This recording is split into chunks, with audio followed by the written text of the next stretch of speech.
ipinagpalit sa alahas, itinapon na parang basahan, kinalimutan ng 10 taong sakripisyo. Ngayong gabi, ang asawang martir ay tapos na sa pagluha. Sa bawat sampal ng tadhana, 1 bilyong kapalit. Sino ang huling tatawa kapag ang kinuha mong lahat ay muling nabawi? Isang kwento ng pagtataksil, muling pagkabuhay, at ang tamis ng hustisya. Handa ka na bang makita ang pagbangon ni Andrea? Huwag kang mag-alala, Bianca. Pipirma rin siya agad. Saan pa ba siya pupunta? Wala na siyang ibang matutuluyan kundi ang bahay na ito at wala siyang perang matatawag na kanya. Tumigil ang mundo ko sa tapat ng bahagyang nakabukas na pinto ng aming silid. Ang boses ni Marco ay malamig. Walang bakas ng pag-aalinlangan at puno ng pagmamaliit. Nararamdaman ko ang bigat ng maliit na supot ng gamot sa aking kamay. Mga bitaminang binili ko para sa kanyang ina matapos kong magtipid at hindi magtanghalian sa loob ng 1 buwan. Ang plastik na lalagyan ay bahagyang kumakaluskos sa aking nanginginig na mga daliri. Isang mahinang tunog na tila sumasabay sa mabilis na pagtibok ng aking dibdib na tila bibigay na sa anumang sandali. Sa kabilang dako ng pintuan, narinig ko ang mahinang tawa ni Bianca, isang tunog na puno ng panunuya at pagtatagumpay. Sinundan yon ng kalasing ng mga baso, tila nagdiriwang sila sa gitna ng aking pagkasira. Ang bawat salitang binitawan ni Marco ay tila mga karayom na unti-unting itinutusok sa aking balat. Nanunuot hanggang sa kaibuturan ng aking kaluluwa. Dahan-dahang bumukas ang pinto. Iniluwa nito ang lalaking minahal ko sa loob ng 10 taon. Ang lalaking pinaglaanan ko ng aking kabataan, ng aking lakas, at ng bawat pangarap na mayroon ako. Ngunit ang bumungad sa akin ay hindi ang mapagmahal na asawa, kundi isang estranghero na may mga matang kasing lamig ng yelo. Andrea, nandyan ka na pala. Mabuti at hindi mo na ako kailangang hintayin. Sabi ni Marco habang inaayos ang kanyang mamahaling polo na tila ba walang nangyaring masama. Inabot niya sa akin ang isang makapal na sobre. Sign this. Ayoko nang magpaligoy-ligoy pa. We're done. Nabitawan ko ang supot ng gamot. Ang mga tableta ay kumalat sa sahig, nagpagulong-gulong sa pagitan ng aming mga paa, na tila mga pira-piraso ng aking katapatan na wala ng halaga. Hindi ko magawang magsalita. Ang aking lalamunan ay tuyot, at ang bawat hininga ay tila isang pakikipaglaban sa hanging ayaw nang pumasok sa aking baga. Tiningnan ko ang aking mga kamay. Ang mga daliri ko ay magaspang. May mga bakas ng paso mula sa pagluluto ng kanyang mga paboritong pagkain at mga kalyo mula sa paglalaba ng kanyang mga damit para lamang makatipid kami. Itinaas ko ang aking paningin at nakita ko si Bianca na nakasandal sa balikat ni Marco. Ang kanyang balat ay makinis, ang kanyang mga kuko ay perpektong nalinisan, at ang kanyang suot ay mas mahal pa kaysa sa kabuuan ng aming ipon sa loob ng 1 taon. Look at yourself, Andrea. Sabi ni Bianca habang pinagmamasdan ako mula ulo hanggang paa. You look like a maid more than a wife. Napapagod na si Marco na hawakan ang mga kamay mong parang liha sa kaspangan. Don't you think he deserves someone better? Someone who actually looks like a woman? Tumalikod si Marco. Tila ba ang aking presensya ay isang dumi na hindi niya kayang tagalan. Ang tunay na sakit ay hindi nanggaling sa katotohanang may iba na siya. Ang pinakamasakit ay ang mapagtantong sa loob ng 10 taon ng aking pagsasakripisyo. Ang tingin niya sa akin ay isang pabigat lamang, isang lumang kagamitan na maaari nang itapon matapos pakinabangan. Wala na akong ibang marinig, kundi ang ugong ng sarili kong dugo sa aking mga tainga. Ang bahay na binuo ko ng may pagmamahal ay tila unti-unting gumuho sa aking harapan. Walang ingay, walang pagsabog, ngunit ang bawat sulok nito ay tila naging banyaga sa akin. Hindi ako umiyak.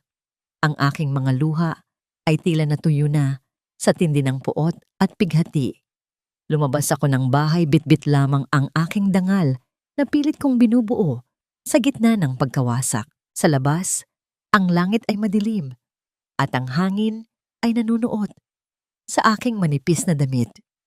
Ngunit sa gitna ng kawalan, isang anino ang humarang sa aking landas. Isang itim na sasakyan ang dahan-dahang huminto sa aking harapan. Ang pagbaba ng bintana nito ay hindi lumikha ng anumang tunog. Ngunit ang presensya ng taong nasa loob ay tila nagbigay ng bigat sa paligid. Isang lalaking may matatalim na mata at tindig na puno ng kapangyarihan ang tumingin sa akin. Nabalitaan ko ang nangyari, Andrea. Wika ng lalaki. Ang boses niya ay malalim at tila may dalang pangako ng pag-asa. Ako si Rafael. Mayroon akong alok na hindi mo matatanggihan, 5 bilyong piso para sa 3 buwan ng iyong buhay.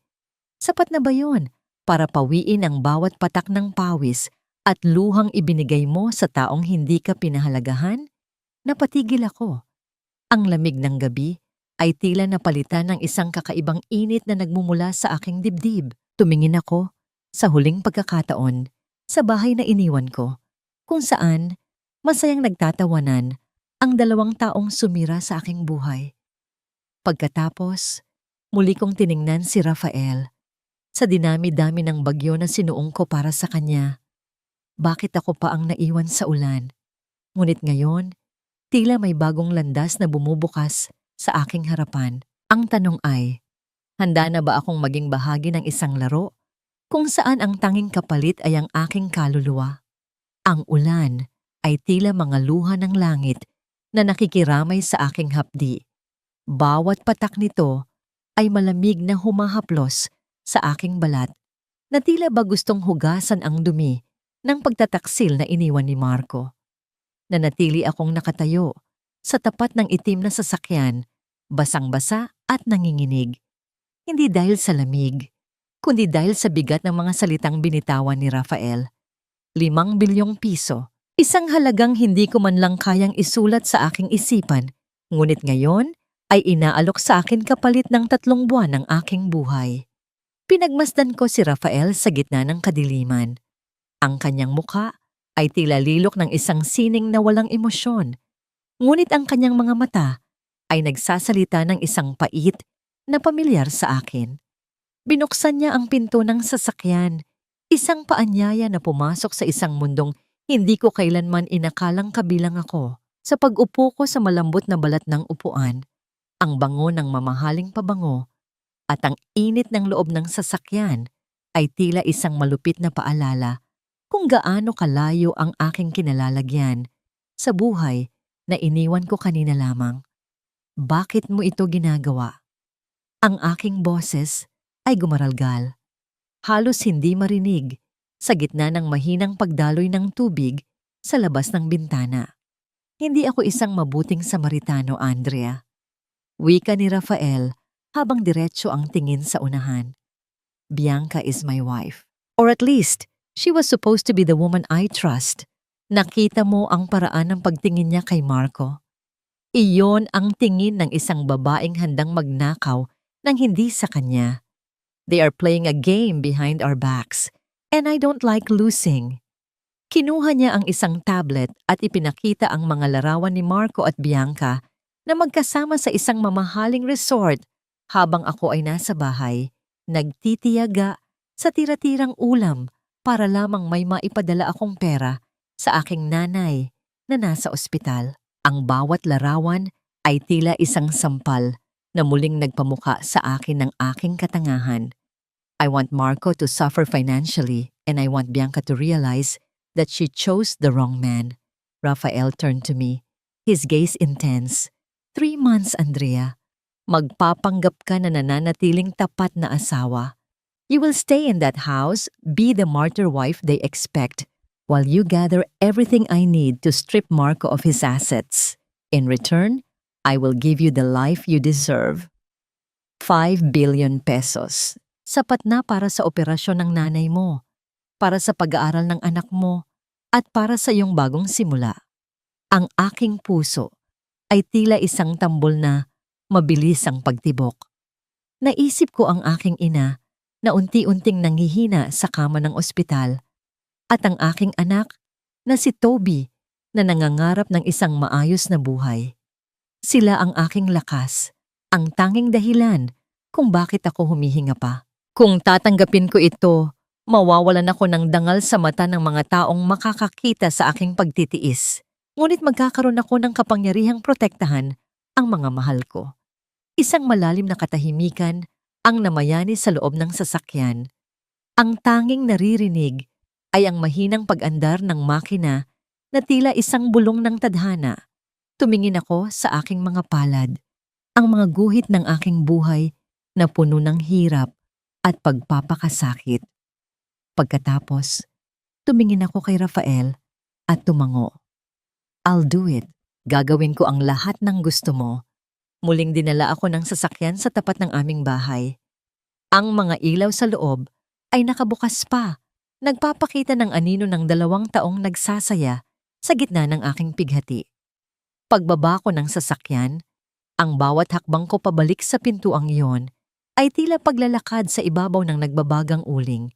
Ngunit sa pagkakataong ito, hindi na ako ang Andrea na biktima. Mayroon na akong lihim na sandata sa aking bulsa. Pagpasok ko, bumungad sa akin si Marco na may hawak na baso ng alak. Nakataas ang kanyang kilay, puno ng kayabangan. Akala ko ba umalis ka na? Sabi ko naman sa'yo, wala kang mapupuntahan. Huwag mong sabihing babalik ka rito para magmakaawa. Ngumiti ako ng bahagya, isang ngiting hindi umabot sa aking mga mata. Hindi, Marco. Naisip ko lang na sayang naman ang niluto kong hapunan. At saka, kailangan pa nating pag-usapan ang mga papeles, hindi ba? Hindi ako papayag na matapos ang lahat ng ganito na lamang. Nagkatinginan sila ni Bianca, isang sulyap na puno ng pagtataka, ngunit kalaunan ay napalitan ng mapangaping tawa. Sabi ko na nga ba, hindi mo kayang iwan ang karangyaan ng bahay na ito kahit pa itapon ka namin sa labas. Wika ni Bianca habang hinihimas ang braso ni Marco. Tumalikod ako at naglakad patungo sa kusina. Ang bawat galaw ko ay tila isang sayaw ng pagpapanggap. Habang inilalagay ko ang ulam sa plato, ang aking isipan ay lumilipad sa 3 buwan na darating. 3 buwan ng pagtitiis, 3 buwan ng pagsisinungaling, at 3 buwan ng paghahanda para sa kanilang pagbagsak. Ngunit sa ilalim ng aking balat, may isang tanong na patuloy na bumabagabag sa akin. Sa oras na matapos ang lahat ng ito, makikilala ko pa ba ang babaeng nakikita ko sa salamin? O tuluyan na ba akong lalamunin ng laro ng paghihiganti na pinasok ko? Ang halimuyak ng ginisang bawang at sibuyas ay pumapailan lang sa hangin ng kusina. Isang amoy na dati ay simbolo ng aking pagmamahal at pag-aalaga sa tahanang ito. Ngunit ngayon, ang bawat usok na dumarapos sa aking muka ay tila amoy ng aking pagkaalipin. Nakatayo ako sa harap ng kalan. Hawak ang sandok na tila isang sandata na wala pang talim. Habang sa kabilang silid ay naririnig ko ang malakas na halakhak ni Bianca at ang mahinang bulong ni Marco. Ang bagal mo naman, Andrea. Gutom na kami. Sigaw ni Bianca mula sa hapagkainan. Pumasok siya sa kusina, ang kanyang suot na silk robe ay nagniningning sa ilalim ng ilaw. Isang kaibahan sa aking suot na lumang duster na may mga mantsa na ng mantika. Make sure it's not too oily. Ayaw ni Marco ng mataba. He likes it lean, just like me. Hindi ko siya tiningnan. Itinuon ko ang aking pansin sa kumukulong karne sa kawali. Ang aking mga daliri ay humihigpit sa hawakan ng sandook hanggang sa mamuti ang aking mga kuko. Nararamdaman ko ang init ng kalan sa aking balat. Ngunit mas matindi ang init na nagmumula sa aking dibdib, isang apoy na unti-unting tumutupok sa dating Andrea na laging nagpaparaya. Inihain ko ang pagkain sa kanilang harapan. Nanatili akong nakatayo sa gilid, tila isang anino na walang karapatang umupo sa sarili kong hapag. Pinanood ko si Marco habang sinusubukan ang niluto ko.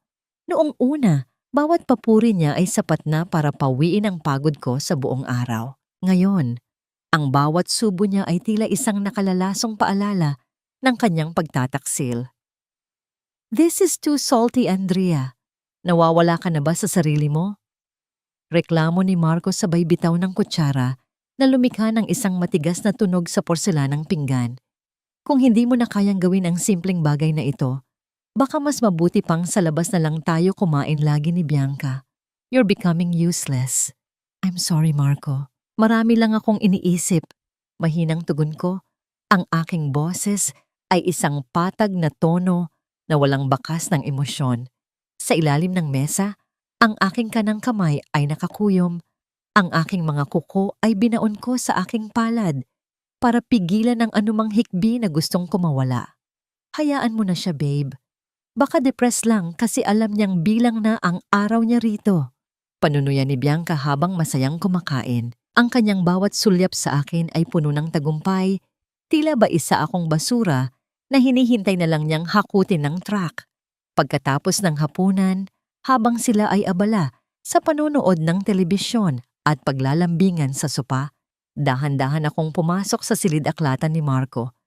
Ito ang lugar kung saan itinatago niya ang lahat ng kanyang mga dokumento at transaksyon. Sa loob ng aking bulsa ay nararamdaman ko ang maliit na itim na aparato na ibinigay ni Rafael, isang recorder at data skimmer na magiging mitya ng kanilang pagbagsak. Nanginginig ang aking mga kamay habang inilalagay ko ang aparato sa likod ng kanyang computer. "TU." Ang bawat tibok ng aking puso ay tila isang malakas na katok sa aking tadyang. Nagbabala na baka anumang sandali ay bumukas ang pinto. Para sa nanay, para kay Toby, para sa sarili ko. Bulong ko sa aking isipan, isang mantra na nagbibigay sa akin ng lakas para ituloy ang panganib na ito. Bago ako lumabas, nahagip ng aking paningin ang isang sulyap sa basurahan sa sulok ng silid. Doon, nakita ko ang aming larawan noong kami ay ikinasal. Ang tanging kopya na itinatago ko sa loob ng isang frame. Pinunit iyon sa gitna. Ang aking muka ay tinitigan ng mga mantsa ng kape, habang ang muka ni Marco ay nanatiling malinis. Ang nangiti ko sa larawang yon ay tila pag-aari ng ibang tao. Isang babaeng matagal nang pumanaw kasabay ng aking mga pangarap. Dahan-dahan kong kinuha ang pira-pirasong larawan at isinilid sa aking bulsa. Ito ang aking golden moment, isang masakit na paalala na ang pag-ibig na aking iningatan ay wala ng halaga, kundi isang pirasong papel na itatapon na lamang. Ngunit sa halip na maiyak, naramdaman ko ang isang kakaibang katahimikan sa aking loob.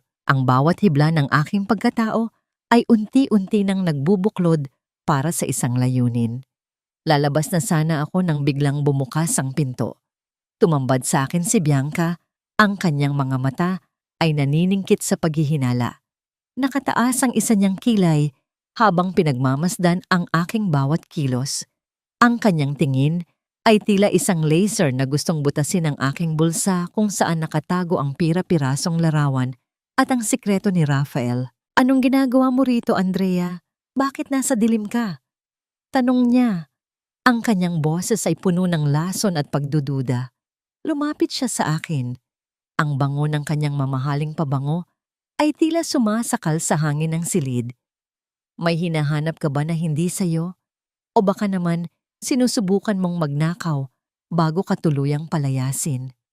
Napako ako sa aking kinatatayuan.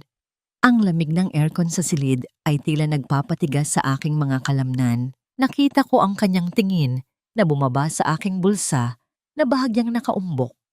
Ang aking hininga ay naging mababaw at ang bawat segundo ng katahimikan ay tila isang mahabang oras ng paghuhukom. "May itinatago ka ba sa bulsa mo, Andrea? Ipakita mo sa akin." Iniabot ni Bianca ang kanyang kamay, ang kanyang mga kuko na kulay pula ay tila mga kuko ng isang ibon na handang sumunggab sa kanyang biktima. Ang aking hininga ay tila naging isang pirasong yelo na bumara sa aking lalamunan habang nakatingin sa mga mapanuring mata ni Bianca. Ang kanyang kamay, na may mga kuko na tila mga talim ng kutsilyo sa kapulaan, ay nanatiling nakalahad sa aking harapan. Nararamdaman ko ang bigat ng tracker na nakasiksik sa kailaliman ng aking bulsa, katabi ng punit na larawan ng aking kasal. Dahan-dahan kong ipinasok ang aking kamay sa bulsa. Hinayaan kong manginig ang aking mga daliri, hindi dahil sa takot, kundi bilang isang sandata. Inilabas ko ang pira-pirasong larawan, ang bahaging nagpapakita ng aking mukha na punong-puno ng mantsa at luhang natuyo na. Ito ba ang gusto mong makita, Bianca? Ang boses ko ay mahina. Tila isang bulong ng hangin na nagdadala ng pighati. Hinahanap ko lang ang alaala ng babaeng pinatay ninyo ni Marco. Gusto ko lang makita kung gaano ako kauto-uto noon bago niyo ako tuluyang itapon. Kinuha ni Bianca ang kapirasong papel mula sa aking nanginginig na kamay. Tiningnan niya iyon ng may halong pandidiri, tila ba ako ay isang maruming basahan na hindi karapat-dapat hawakan. Ang kanyang pulang labi ay kumurba sa isang mapait na ngiti.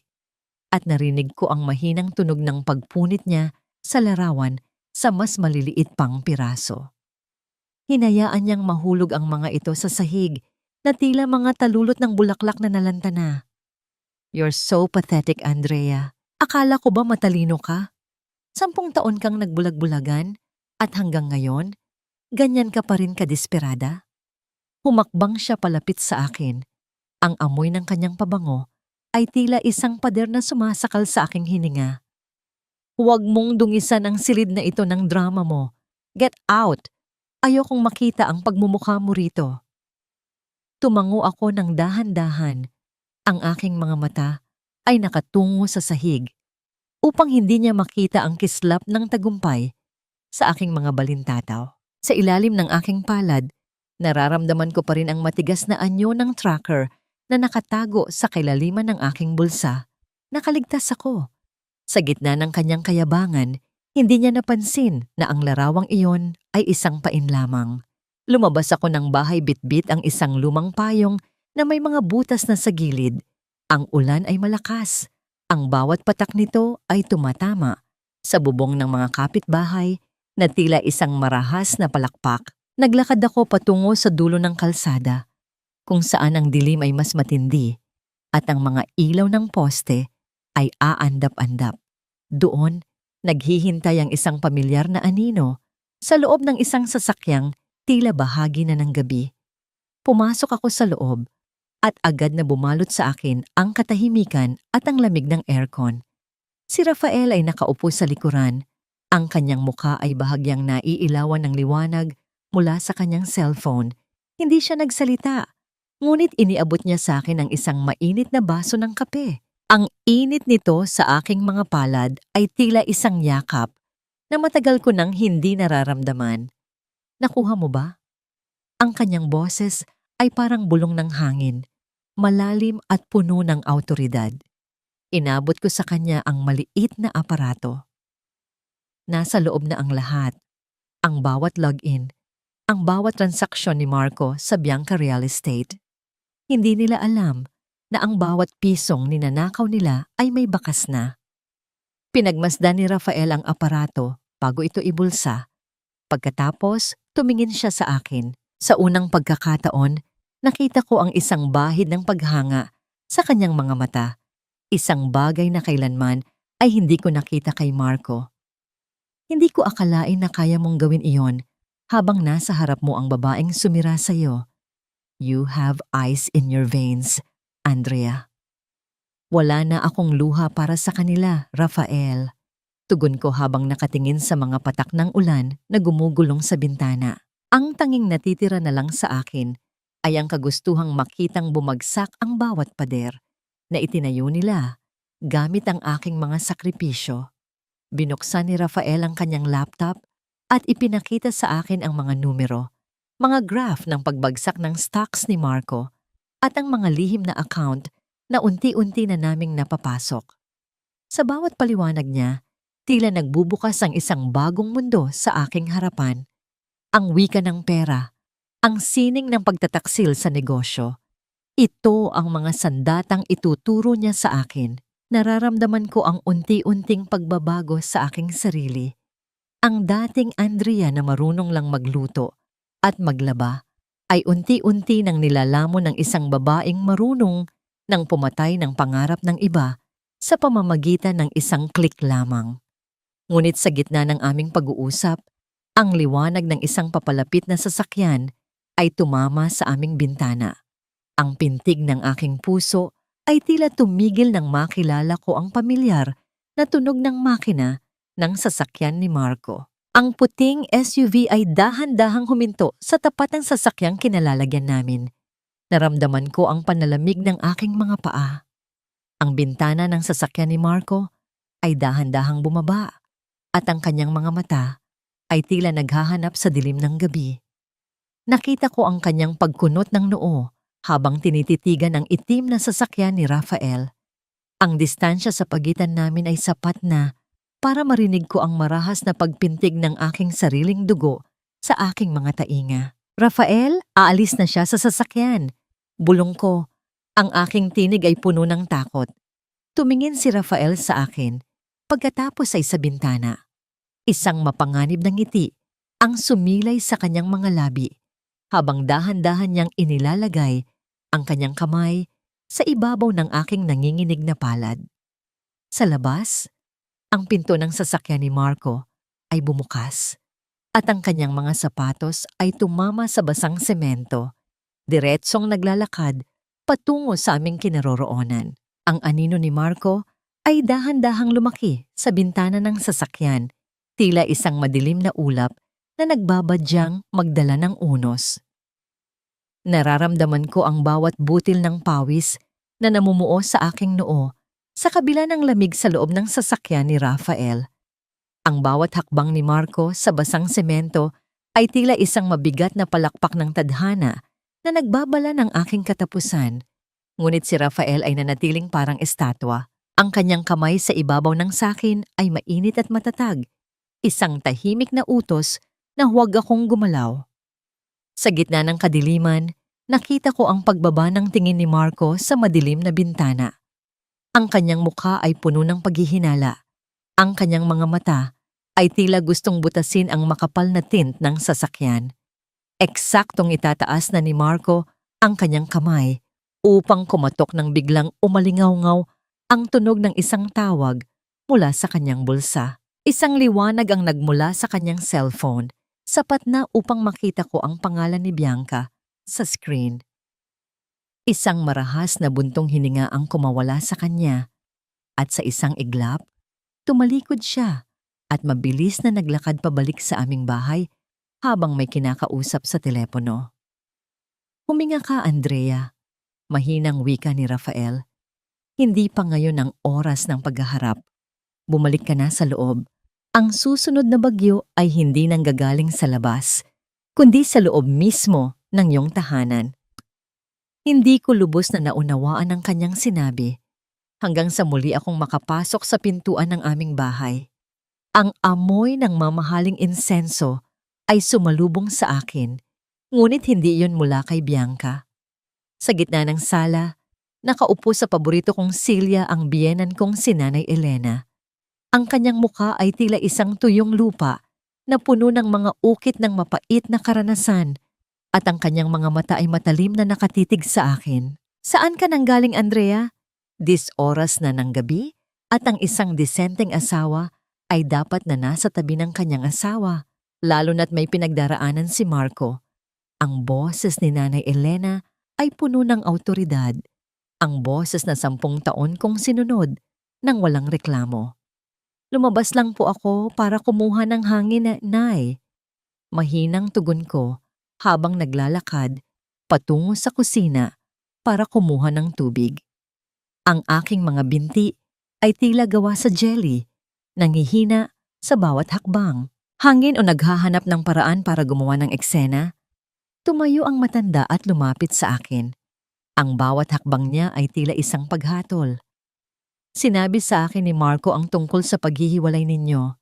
Andrea, huwag kang maging makasarili. 10 taon ka naming pinatira rito, pinakain at itinuring na pamilya. Utang mo sa amin ang buhay na mayroon ka ngayon. Napatigil ako sa pag-inom. Ang salitang utang na loob ay tila isang kadena na biglang humigpit sa aking leeg. Naalala ko ang mga gabing puyat ako sa pag-aalaga sa kanya noong siya ay may sakit. Ang mga pagkakataong ibinenta ko ang aking kaunting alahas para lang pambayad sa kanyang mga gamot. Lahat ng iyon, sa isang iglap, ay tila nabura sa kanyang alaala. Kailangan ni Marco ang bahay na ito para sa bago niyang negosyo kasama si Bianca. Pagpapatuloy ni Nanay Elena, ang kanyang boses ay tila isang talim na uent-unting nagigilit sa aking dangal. Magpakumbaba ka na lang. Pirmahan mo na ang mga papeles at ibigay ang karapatan sa lupang ito. Ito ang huling sakripisyo na hinihingi ko sa iyo bilang pasasalamat sa lahat ng kabutihang tinanggap mo sa amin. Tumingin ako sa aking kaliwang kamay. Doon ay nakita ko ang puting marka sa aking daliri, ang bahagi ng balat na hindi nasisinagan ng araw dahil sa 10 taon nasuot ko ang aking singsing sa kasal. Dahan-dahan ko yung hinubad. Walang tunog ang pagtanggal nito, ngunit sa aking pandinig, tila may isang malaking tanikala ang nabali. Ang marka sa aking daliri ay hindi na simbolo ng pagmamahal, kundi isang peklat ng aking pagkaalipin.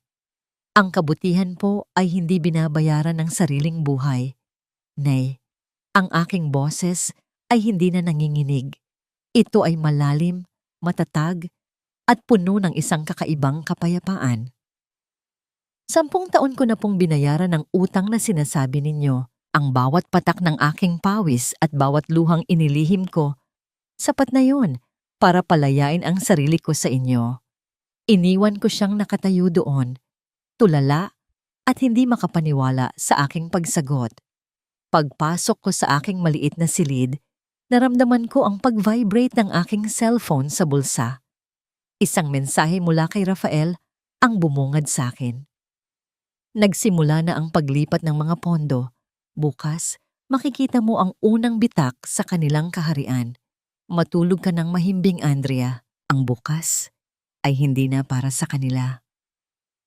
Humiga ako sa kama, ngunit ang aking paningin ay nanatili sa aking daliri na wala ng singsing.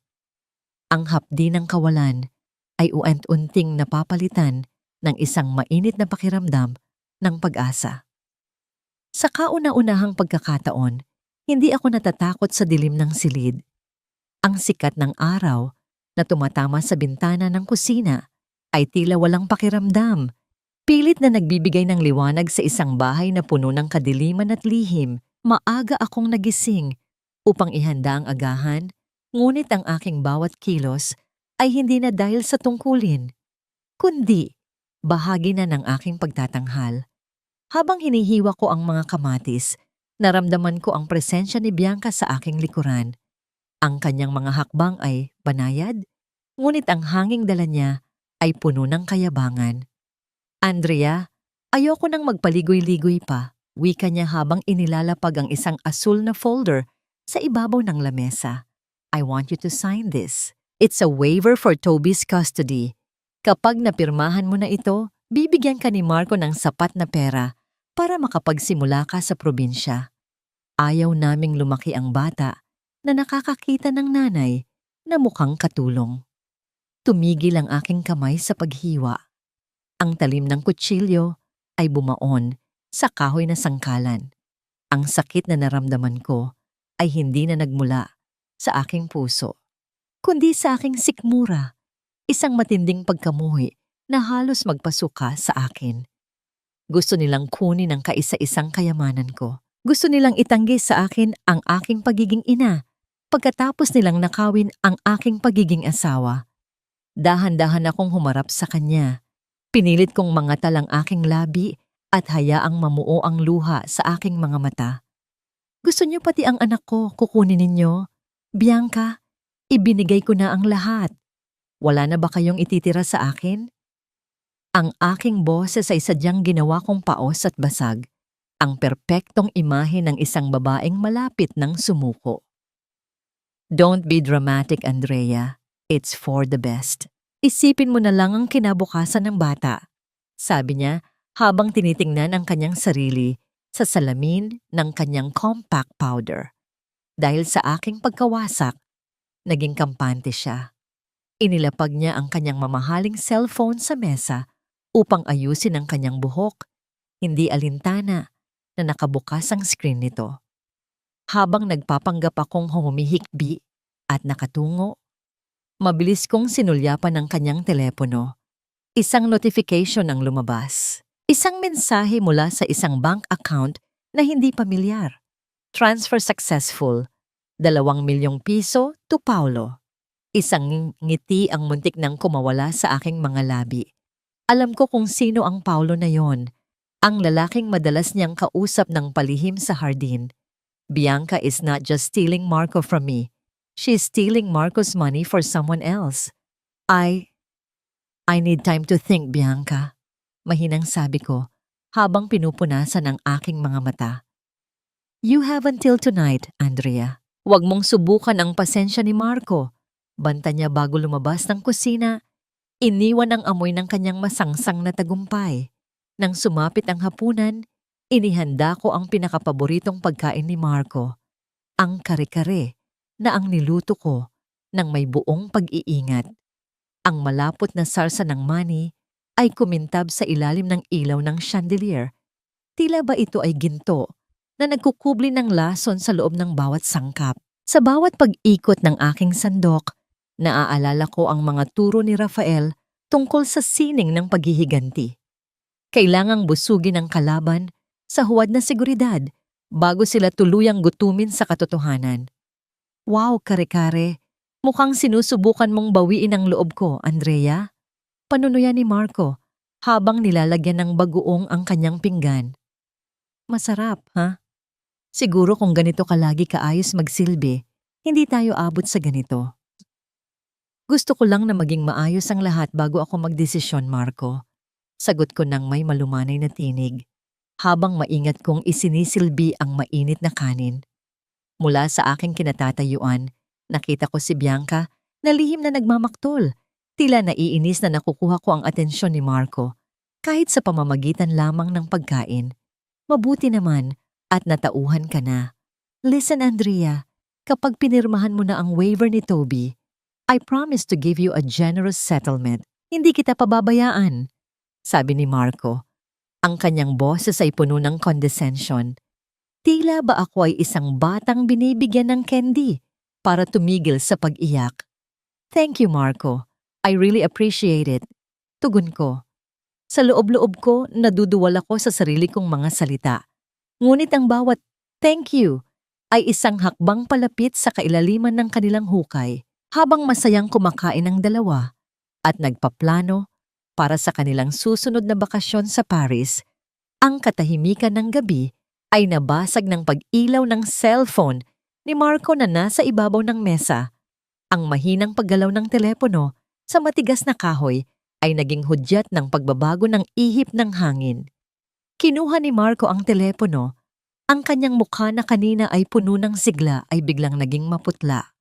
Ang bawat linyang nabubuo sa kanyang noo ay tila mga bitak sa isang pader na malapit ng gumuho.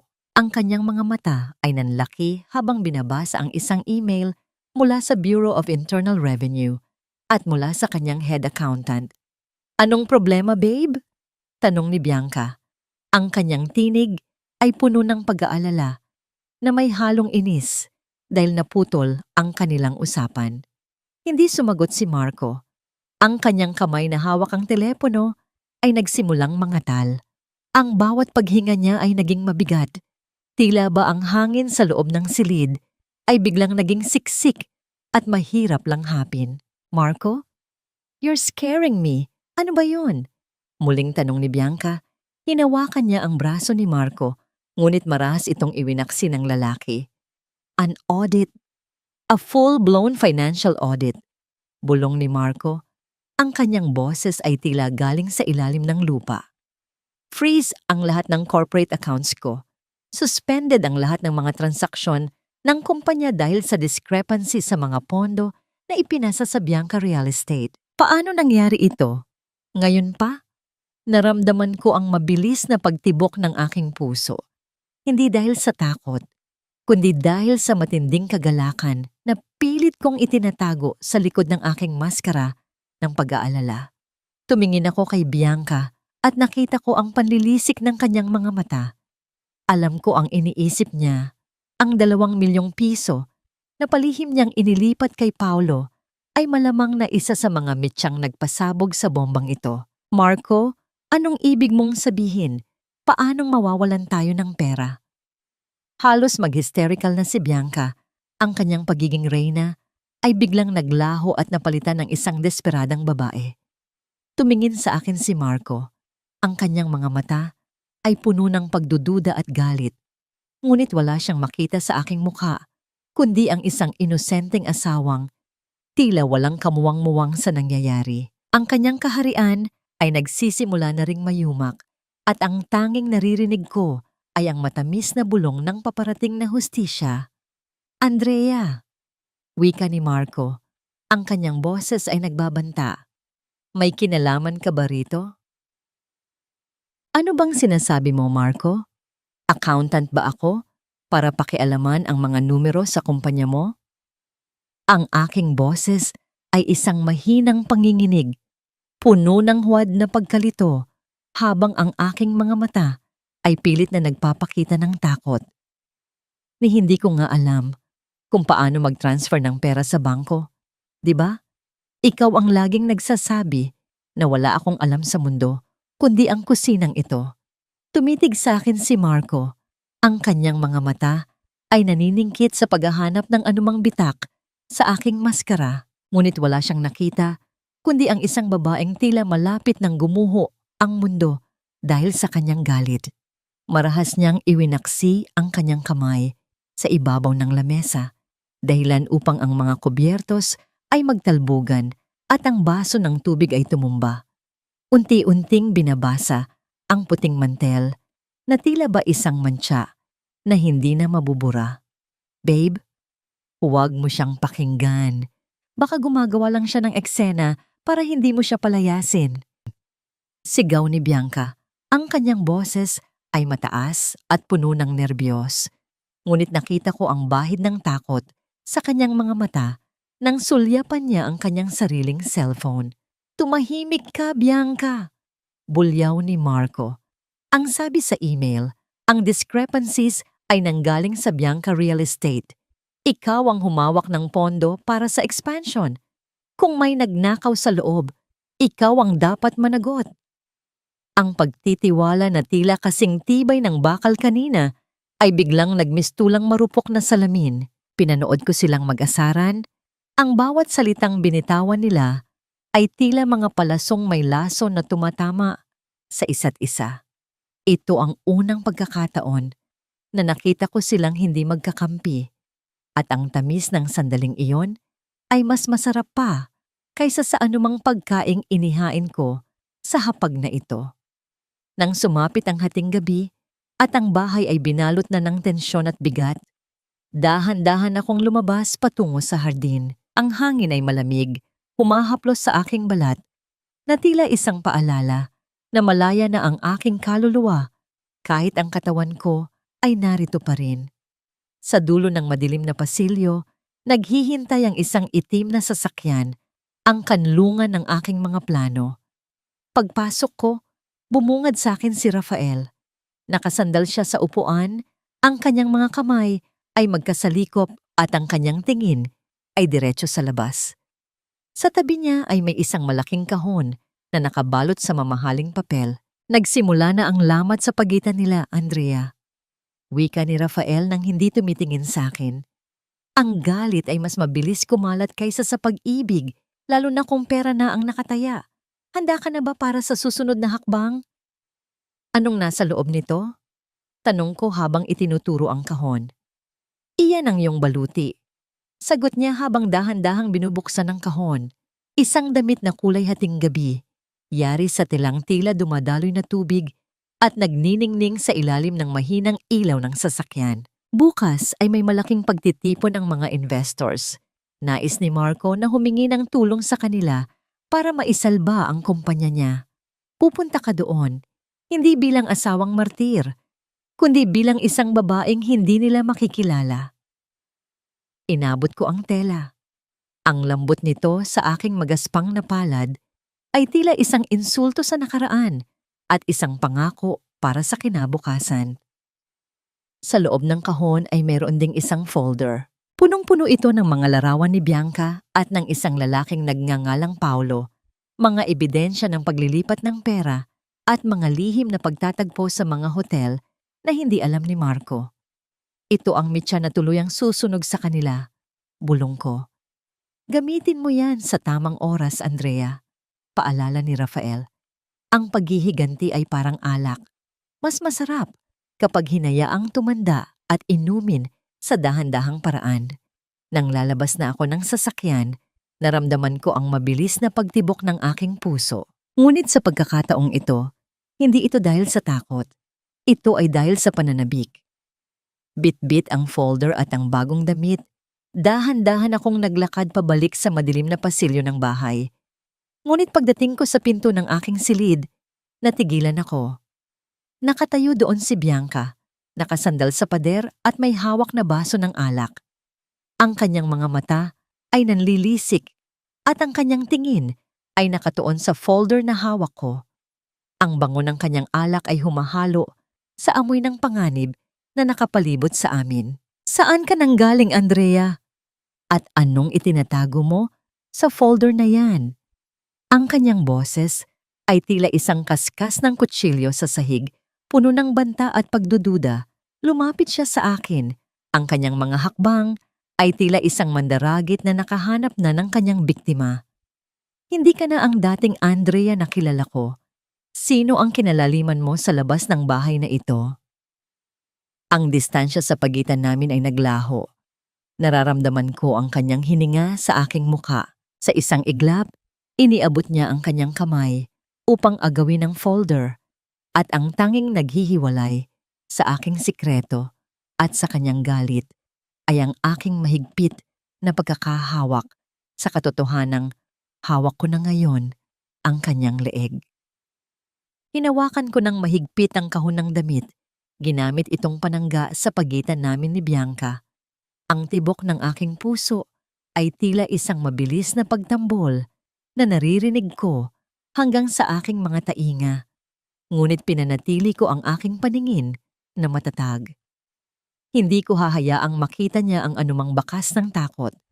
Sa pagkakataong ito, ang laro ay hindi na tungkol sa kung sino ang mas minamahal, kundi kung sino ang mas matalinong manlalalaro. Regalo ito ni Marco, Bianca. Mahinahong wika ko. Ang aking boses ay patag at walang emosyon. Isang mabilis na pagsisinungaling na alam kong lalong magpapakulo sa kanyang dugo. Sabi niya, kailangan kong magmukhang presentable sa harap ng mga investors bukas. Siguro ay napagtanto niya na sa oras ng kagipitan, ang isang asawang marunong magsakripisyo ang mas kailangan niya kaysa sa isang babaeng puro luho lang ang alam. Nakita ko ang paniningkit ng kanyang mga mata. Ang kanyang mga kuko ay tila ba gustong bumaon sa aking balat sa tindi ng galit. Ngunit bago pa siya makasagot, ang marahas na pagbukas ng pinto ng aming silid ay bumasag sa tensyon. Lumabas si Marco. Ang kanyang buhok ay gulo-gulo at ang kanyang polo ay lukot-lukot na. Ang kanyang muka ay bakas ng matinding pagod at pagkabalisa. Ano ba ang ingay na ito? Hindi ba kayo titigil? Bulyaw ni Marco. Ang kanyang boses ay tila isang kulog na nagpatahimik sa buong pasilyo. Tumingin siya sa amin. Pagkatapos ay sa kahon na hawak ko. Andrea, pumasok ka na sa loob. At ikaw, Bianca, tumigil ka na sa pagseselos sa mga bagay na walang katuturan. May mas malaki tayong problema.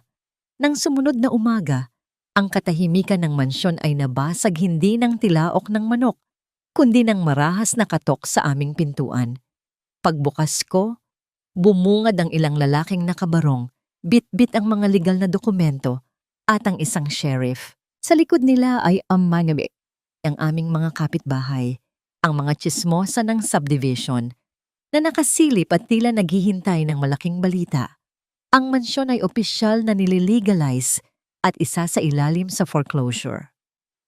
Sa loob ng ilang oras, ang mga gamit na dati ay simbolo ng aming karangyaan ay iyon-unting nilagyan ng dilaw na tape. Pinanood ko si Marco habang nakatayo sa gitna ng sala, tulala at hindi makapaniwala. Si Bianca naman ay nagsimulang mag-hysterical.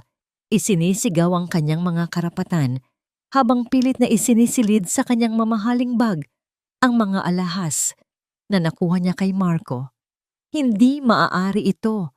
Marco, gumawa ka ng paraan. Sigaw ni Bianca habang hinihila ang braso ng lalaki. Ngunit si Marco ay tila isang ribultong nawalan ng buhay. Dahil wala nang matuluyan at freeze ang lahat ng accounts, dinala ko sila sa isang lumang apartment sa dulo ng lungsod, isang lugar na malayo sa kinang ng kanilang dating buhay. Ang amoy ng amag at ang singaw ng kanal sa labas ay tila isang sampal ng realidad. Ang pader ay may mga bakas ng lumang pintura na uunti-unting natituklap at ang sahig ay lumalangit-ngit sa bawat hakbang. Ito ang diangok o impyerno na inihanda ko para sa kanila. Isang maliit na silid kung saan ang init ay nakakapaso at ang espasyo ay sapat lang para sa 2 tao. Nakita ko ang pandidiri sa mukha ni Bianca habang tinitingnan ang lumang kutsyon sa sulok. Ang kanyang mamahaling pabango ay hindi kayang talunin ang amoy ng luma at maruming paligid. Dito ba tayo titira? Sa lunggang ito? Halos mawalan ng boses si Bianca sa sobrang galit. Marco, hindi ko kaya rito. Amoy daga ang paligid. Wala tayong pera, Bianca. Intindihin mo naman. Sigaw ni Marco pabalik. Ang kanilang pagmamahalan na dati ay puno ng tamis, ay biglang naging puno ng pait at sisihan. Sa gitna ng kanilang pag-aaway, tumayo ako sa tabi ng bintana. Tinitingnan ang dumi ng kalsada sa ibaba. Nararamdaman ko ang bigat ng folder na nasa loob ng aking bag. Ang katotohanang wawasak sa huling natitirang tiwala ni Marco kay Bianca. Ngunit bago ko pa mailabas iyon, mabilis na lumapit sa akin si Bianca. Ang kanyang mukha ay namumula sa galit at sa isang iglap, itinaas niya ang kanyang kamay upang ako ay saktan. Ikaw ang may kasalanan nito. Ikaw ang nagdala ng malas sa buhay namin. Sigaw niya habang mabilis na bumababa ang kanyang palad patungo sa aking mukha. Ang kanyang palad ay mabilis na humahawi sa hangin. Isang marahas na pagkilos na naglalayong burahin ang natitirang bakas ng aking dangal. Ngunit bago pa dumapo ang init ng kanyang balat sa aking pisngi, mabilis kong nasalo ang kanyang braso sa gitna ng hangin. Ang aking pagkakahawak ay mahigpit. Ramdam ko ang bawat buto sa kanyang manipis na pulso na tila ba isang tuyong sanga na madaling mabali. Huwag mo nang susubukan niyan, Bianca. Ang aking boses ay galing sa kailaliman ng aking lalamunan, malamig at walang bahid ng takot. Hindi na ako ang Andrea na maaari mong saktan at tapak-tapakan. Ang bawat luhang inubos ko sa bahay na yon ay naging bakal na ngayon sa aking dibdib. Marahas kong binitawan ang kanyang kamay, dahilan upang siya ay mapasandal sa maruming pader ng apartment. Ang amoy ng amag at ang singaw ng init sa loob ng maliit na silid ay tila lalong sumisiksik sa kanyang ilong. Nakita ko ang panlilisik ng kanyang mga mata. Ang kanyang paghinga ay mabilis at mababaw, habang ang kanyang mamahaling kolorete sa mukha ay nagsisimula ng matunaw dahil sa pawis at galit. Marco, tingnan mo siya. Kinakalaban na niya ako. Pagsumbong ni Bianca, ang kanyang boses ay tila isang matinis na huni ng ibong na sugatan. Ngunit si Marco ay hindi kumibo. Nakaupo siya sa gilid ng lumang kama na lumalangit-ngit sa bawat galaw niya. Ang kanyang mga kamay ay nakabaon sa kanyang gulugulong buhok at ang kanyang mga mata ay nakatitig sa sahig na puno ng alikabok. Wala na ang kislap ng kanyang mga mata. Wala na ang tindig ng isang matagumpay na negosyante. Ang tanging natitira ay ang isang lalaking durog ang pagkatao dahil sa kawalan ng pera. Tumahimik ka, Bianca. Mahinang wika ni Marco, ngunit bakas ang pait sa kanyang tono. Wala na tayong magagawa. Lahat ng kinuha mo, lahat ng inilipat mo sa kumpanya mo, frozen na rin. We have nothing left but this place. Dahan-dahan siyang tumayo at lumapit sa akin. Nararamdaman ko ang amoy ng alak at sigarilyo na nagmula sa kanya. Isang amoy na dati ay hindi ko matagalan ngunit ngayon ay wala na ring epekto sa akin. Humawak siya sa aking balikat. Ang kanyang mga daliri ay nanginginig. Andrea, please, pagmamakaawa niya. Alam kong may itinatago ka pang pera. Ang mga savings natin noong unang mga taon, nasaan na yon? Sabihin mo sa akin na hindi mo pa yon nagastos. Kailangan ko lang ng puhunan para makabawi. Para sa atin din ito, Andrea. Para kay Toby. Ang pagbanggit niya sa pangalan ng aking anak ay tila isang kuryenteng gumising sa aking hinala. Gagamitin pa rin niya ang anak ko para sa kanyang pansariling interes? Tiningnan ko siya nang diretso sa mata. Ang mga matang dati ay tinitingnan ko nang may buong pagsamba. Ngunit ngayon ay tila ba isang bakanteng lote na walang laman. Ang perang sinasabi mo, Marco, ay matagal nang naubos sa mga gamot ni Nanay Elena at sa mga bayarin sa kuryente na nakalimutan mong bayaran dahil abala ka sa pagbili ng brilyante para sa iba. Tugon ko nang may pait. Wala nang natira para sa'yo, wala na ring natira para sa atin. Tinalikuran ko sila at naglakad patungo sa bintana. Ang sikat ng araw sa labas ay tila isang pangako ng kalayaan, habang sa loob ng silid na ito, ang dilim at dumi ay tila isang bilangguan na sila mismo ang nagtayo. Ito na ang huling araw ng aking 3 buwang pagtitiis. Ang bawat minuto ng pagpapanggap ay matatapos na sa loob ng ilang oras. Kinuha ko ang aking bag at muling naramdaman ang bigat ng folder ni Rafael. Bukas, ang 5 bilyong piso ay hindi na lamang isang pangarap, kundi isang katotohanang magpapabago sa aking tadhana. Ngunit bago ako tuluyang lumabas, isang huling sulyap ang ibinigay ko kay Bianca na ngayon ay nakalupasay na sa sahig, umiiyak ng walang luha habang tinitingnan ang kanyang nasirang sapatos. Sabi mo kanina, Marco, na wala na kayong mapupuntahan, kundi ang lugar na ito. Wika ko bago hawakan ang hawakan ng pinto. Nagkakamali ka. Mayroon pang isang lugar na naghihintay sa inyo. Ang lugar kung saan kailangan ninyong bayaran ang bawat sentimo ng sakit na ibinigay ninyo sa akin. Lumabas ako ng apartment nang hindi lumingon. Sa ibaba, naghihintay ang itim na sasakyan ni Rafael. Ang pagbukas ng pinto nito ay tila isang paanyaya sa isang bagong buhay. Ngunit sa pagpasok ko, ang mukha ni Rafael ay hindi nagpapakita ng kagalakan. Mayroon siyang hawak na isang dokumento na tila ba isang bagong bagyo na paparating. Andrea, ang kanyang boses ay seryoso. Puno ng isang babalang hindi ko inaasahan. Hindi lang si Marco ang may itinatago. May nadiskubre ang aking mga tauhan tungkol sa nakaraan ng iyong ama at sa kumpanyang balak nating bawiin. Isang lihim na maaring magpabago sa tingin mo sa lahat ng nangyayari ngayon. Napatigil ako sa pag-upo. Ang lamig ng aircon ay tila naging kasing talim ng mga salita ni Rafael. Ang 3 buwan ay tapos na, ngunit tila ang tunay na laban ay magsisimula pa lamang sa isang katotohanang hindi ko kailanman inakala. Ang iyong ama, Andrea, hindi siya namatay dahil sa aksidente lamang. Ninakawan siya ng pamilya ni Marco ng lahat ng kanyang mga disenyo at ari-arian bago siya tuluyang nawala. Ang boses ni Rafael ay tila isang malamig na hampas ng alon sa gitna ng gabi.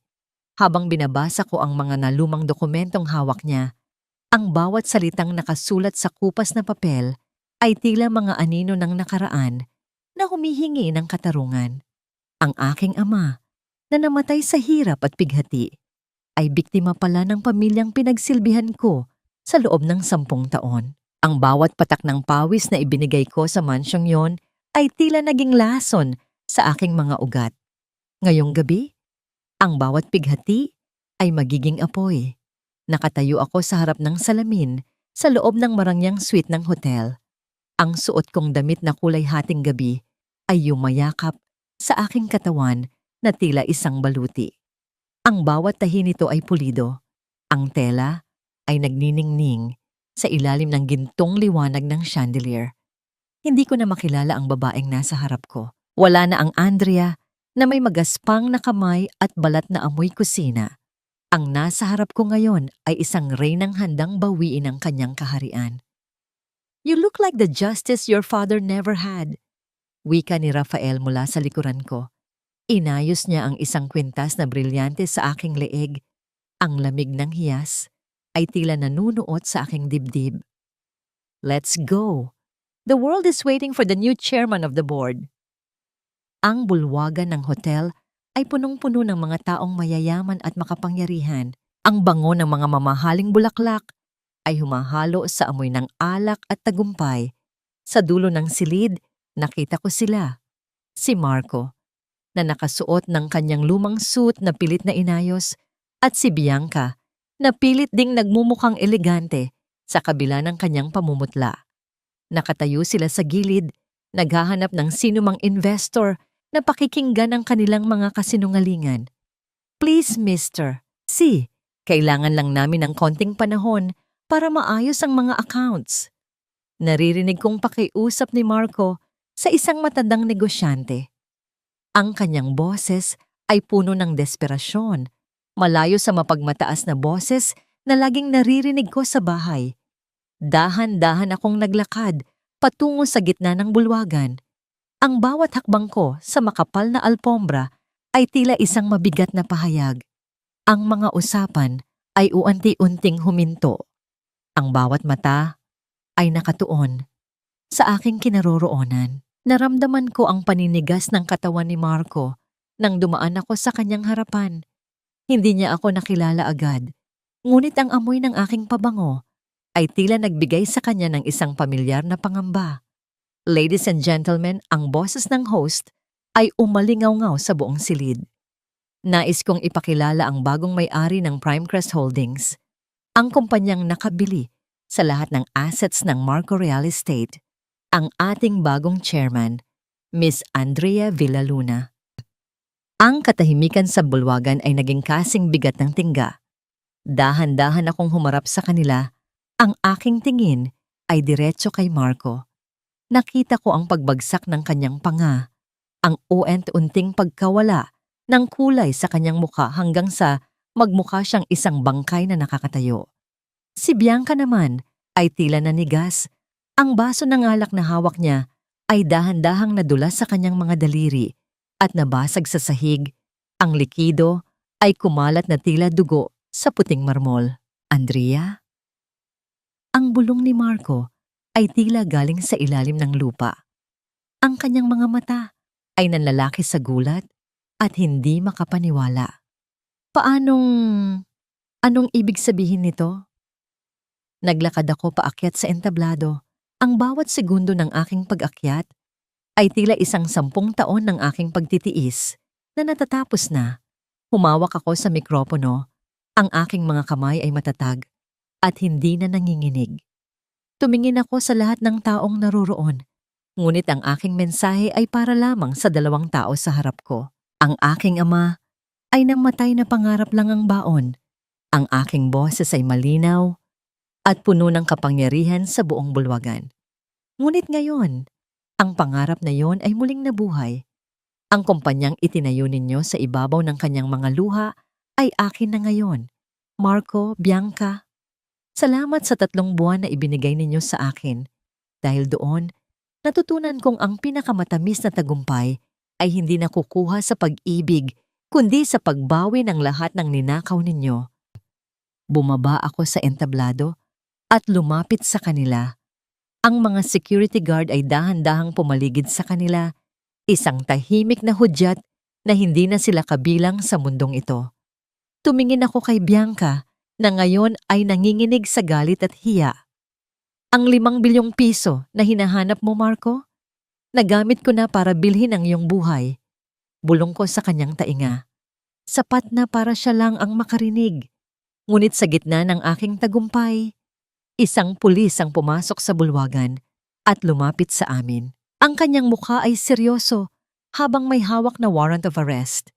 Inakala ko na para iyon kay Marco, ngunit ang kanyang sunod na sinabi ay tila isang bagong bitag na hindi ko nakita. Miss Andrea Villaluna, kailangan ninyong sumama sa amin sa presinto. May kaugnayan sa pagkamatay ng asawa ni Mr. Rafael na si Bianca. May mga bagong ebidensya kaming natanggap na nagtuturo sa inyo bilang mastermind ng isang malaking sabuatan. Ang brilyante sa aking leeg ay tila naging kasing bigat ng isang kadena. Tumingin ako kay Rafael, ngunit ang kanyang mukha ay nanatiling blanko, walang bakas ng pagtatanggol. Ang kislap ng tagumpay ay biglang napalitan ng isang madilim na anino ng pagtataksil.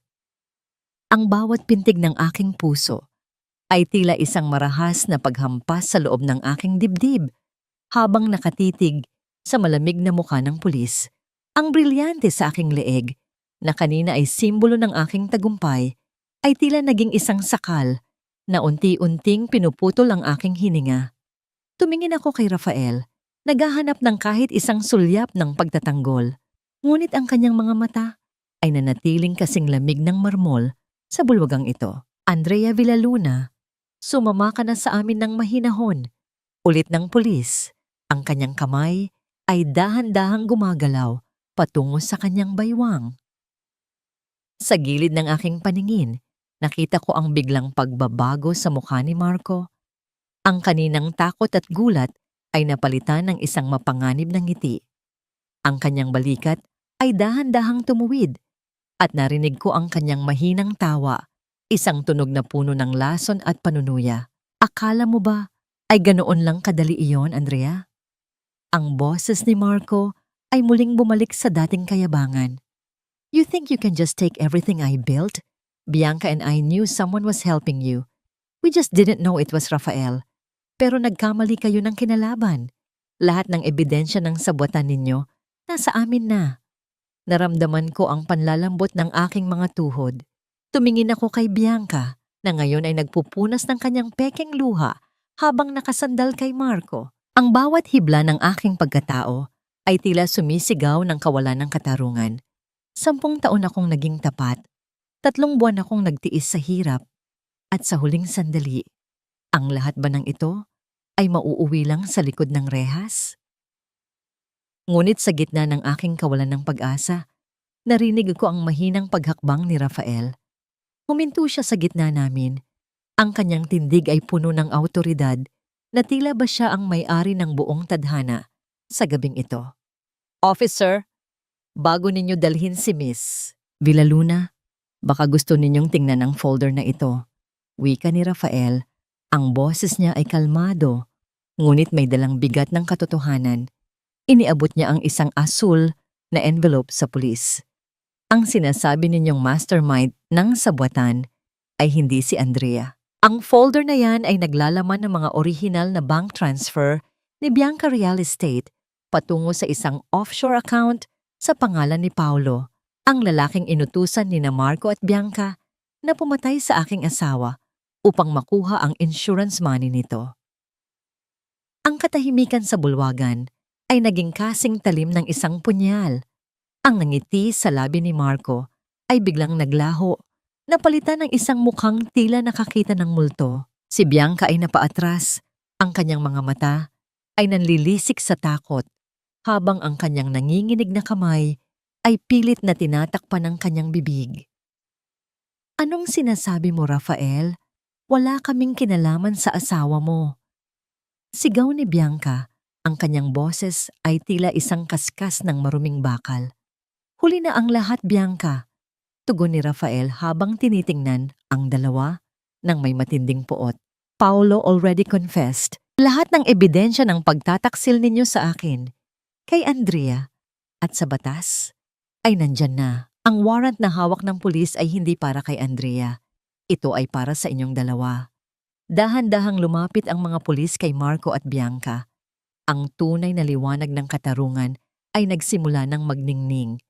Pinanood ko ang bawat segundo ng kanilang pagbagsak, ang bawat pagmamakaawa ni Marco at ang bawat sigaw ni Bianca habang hinihila sila palabas ng marangyang bulwagan ay tila isang matamis na himig sa aking mga tainga. Ang bawat hakbang nila palayo ay tila pagbawas ng bigat sa aking balikat. Naiwan kami ni Rafael sa gitna ng silid. Ang mga tao ay nagsisimula nang bumalik sa kani-kanilang mga bulong. Humarap siya sa akin. Ang kanyang mga mata ay wala na ang lamig na kanina ay nagpatakot sa akin. Dahan-dahan niyang kinuha ang aking kamay, ang kamay na may mga peklat ng nakaraan, at dinala ito sa kanyang labi. Isang banayad na halik na puno ng paggalang at pasasalamat. Tapos na, Andrea, bulong niya. Ang iyong ama ay maaari na ngayong mamahinga sa kapayapaan. Ang Primecrest Holdings ay sayo na. Ang buhay mo ay sayo na uli. Tumingin ako sa paligid, sa kinang ng mga chandelier at sa yaman ng silid na ito. Ngunit sa pagkakataong ito, hindi ang yaman ang nagpapasaya sa akin, kundi ang katotohanang sa kauna-unahang pagkakataon sa loob ng 10 taon, nakakahinga ako ng malaya. Ang bawat sugat ng aking nakaraan ay nagsisimula na ng maghilom, hindi dahil sa pera, kundi dahil nahanap ko ang lakas na tumayo para sa sarili ko. Nang lumabas ako ng hotel, ang hanging dumampi sa aking mukha ay tila isang yakap ng bagong umaga. Ang itim na sasakyan ni Rafael ay naghihintay, ngunit sa pagkakataong ito, hindi na ako ang babaeng kailangan ng tagapagligtas. Naglakad ako patungo sa sarili kong direksyon, tinititigan ang mga bituin sa langit na tila ba mga saksi sa aking muling pagkabuhay. Ngunit bago ako tuluyang lumayo, isang huling sulyap ang ibinigay ko sa malayo. Sa loob ng isang nagdaraang sasakyan ng mga awtoridad, nakita ko ang mukha ni Marco sa likod ng bintana. Durog, talunan, at mag-isa. Ang tanong ay, handa na ba talaga akong iwan ang lahat ng pait? O ang anino ng nakaraan ay mananatiling nakabuntot sa aking bawat hakbang? Ang simoy ng hangin na nagmumula sa dagat ay tila isang malambot na haplos ng sutla sa aking pisngi. Nagdadala ng amoy ng alat at ng mga bulaklak na kalachuchi na nakatanim sa paligid ng aking bagong tahanan. 1 taon na ang lumipas mula nang huling beses kong naramdaman ang bigat ng kadena ng nakaraan. Ngayon, ang bawat hininga ko ay malalim, malaya, at hindi na ninanakaw ng takot o pag-aalinlangan. Nakatayo ako sa balkonahe, pinagmamasdan ng aking anak na si Toby habang masayang hinahabol ang isang makulay na saranggola sa malawak na damuhan. Ang kanyang halakhak ay tila isang banal na musika na nagpapahilom sa bawat sugat na iniwan ng kanyang ama sa aking puso. Sa tabi niya, nakaupo si nanay sa isang tumba-tumba, maayos na ang kulay ng kanyang balat at may sigla na ang kanyang mga mata matapos ang matagumpay na operasyon. Ito ang kayamanang hindi kayang tumbasan ng anumang halaga ng salapi. Ang makitang buo at masaya ang aking pamilya sa ilalim ng araw. Paminsan-minsan, sumasagi pa rin sa aking isipan ang mga anino ni Marco at Bianca. Balita ko ay nabulok na ang kanilang ugnayan sa loob ng magkahiwalay na rehas, puno ng sisihan at puot sa isa't isa. Ang kanilang kaharian na itinayo sa kasinungalingan ay tuluyan ng nilamon ng limot. Wala na akong nararamdamang galit, kundi isang malalim na awa para sa mga taong piniling mabulag ng pansamantalang ningning ng kasamaan. Ang kanilang karma ay hindi ko na kailangang bantayan. Ang tadhana na ang gumawa ng paraan upang ibalik sa kanila ang bawat sentimo ng sakit na kanilang ipinahiram. Tumingin ako sa aking mga kamay. Malinis na ang mga ito. Wala na ang mga kalyo at sugat mula sa pagpapakasakit sa isang taong hindi ako pinahalagahan. Ngunit sa ilalim ng aking balat, alam ko ang bawat peklat ay naroon pa rin. Hindi bilang tanda ng sakit, kundi bilang mga medalya ng aking pakikipaglaban. Kinuha ko ang isang maliit na kahon mula sa aking bulsa at binuksan ito. Isang pares ng bongtay na brilyante Binili ko gamit ang unang dibidendo ng aking kumpanya. Isang regalo para sa aking sarili. Dahil sa wakas, natutunan ko ng mahalin ang babaeng nakikita ko sa salamin. Isang pamilyar na tunog ng paghinto ng sasakyan ang narinig ko mula sa labas ng tarangkahan. Naglakad si Rafael patungo sa akin. Ang kanyang tindig ay kasing tatag pa rin ng dati. Ngunit ang kanyang muka ay may bakas na ng tunay na ngiti. Huminto siya sa aking harapan. May dalang folder ng mga bagong proyekto para sa Prime Crest Holdings. Ang ganda ng tanawin dito, Andrea. Wika niya habang nakatingin sa dagat. Ngunit kalaunan ay itinuon niya ang kanyang mga mata sa akin. Mayroong paghanga at respeto sa kanyang tingin. Isang bagay na hindi kailanman naging mantsa ng pagmamay-ari. Handa ka na ba para sa susunod nating partnership? Ang buong industriya ay naghihintay sa iyong susunod na hakbang. Ngumiti ako at iniabot ang aking kamay para sa isang formal na pagkakamali. Lagi akong handa, Rafael, pero ngayon, gusto ko munang lasapin ang katahimikang ito. Maraming salamat sa lahat. Wala kang dapat ipagpasalamat. Ikaw ang gumawa ng sarili mong tadhana. Sagot niya bago magpaalam ng may paggalang. Pinanood ko siyang lumakad palayo at alam kong sa pagkakataong ito, hindi ko kailangan ng isang lalaki para maging buo. Ang aking tagumpay ay bunga ng aking sariling talino, tiyaga at pagmamahal sa aking pamilya. Habang dahan-dahang lumulubog ang araw, naglalabas ng mga kulay na lila at kahel sa kalangitan, naramdaman ko ang pagyakap ni Toby sa aking binti. Binuhat ko siya at hinalikan sa noo. Ang aming hinaharap ay kasing liwanag ng mga bituin na unti-unting nagpapakita sa itaas. Nahanap ko na ang aking kapayapaan. Ang asawang martir ay pumanaw na at sa kanyang bangkay ay sumibol ang isang babaeng hindi na muling yuyuko sa sinuman. Ang tunay na pag-ibig ay hindi pala matatagpuan sa pangako ng iba, kundi sa pagtanggap at pagpapahalaga sa sariling kakayahan. Sa dulo ng mahabang bagyo, natagpuan ko ang aking sarili at sapat na yon para maging maligaya habang buhay.